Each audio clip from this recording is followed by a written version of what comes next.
Bienvenue dans votre chaîne. Aujourd'hui, on s'attaque à une suite mathématique assez intrigante.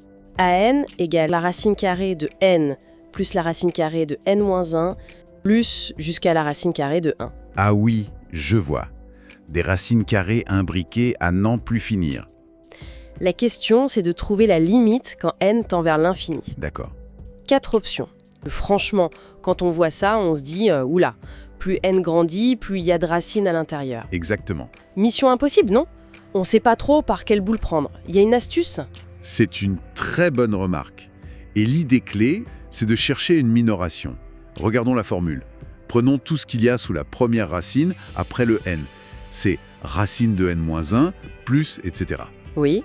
Bon, pour n supérieur à 1, tout ce qui est sous les racines carrées là-dedans, c'est positif ou nul. D'accord, ce gros bloc est positif. Logique. N plus quelque chose de positif, c'est forcément plus grand ou égal à n tout seul. Ah oui, bien sûr, n plus racine carrée supérieure ou égale à n. Ok. Et maintenant, on applique la fonction racine carrée à gauche et à droite. Comme elle est croissante, ça conserve l'inégalité.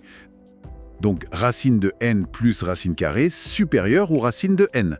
Donc, un supérieur à racine de n. Exactement, on a trouvé notre minoration. Mais, est-ce que ça suffit, ça? Racine de n? Bon, ça tend vers l'infini, on sait.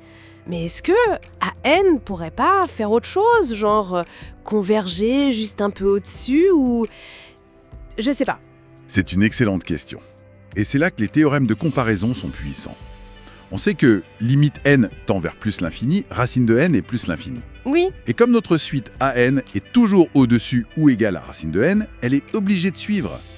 Si racine de n devient aussi grand qu'on veut, AN, qui est encore plus grand, doit aussi devenir aussi grand qu'on veut.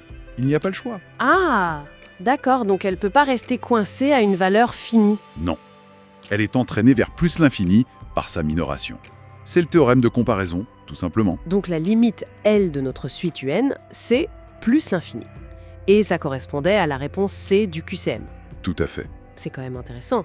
Une expression qui faisait un peu peur au début, et finalement, une petite inégalité suffit pour conclure.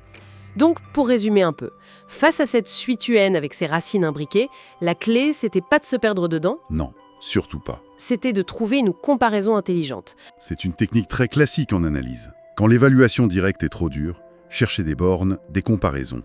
Ça ouvre la porte à d'autres questions. Pour aller plus loin, Ah oui, par exemple.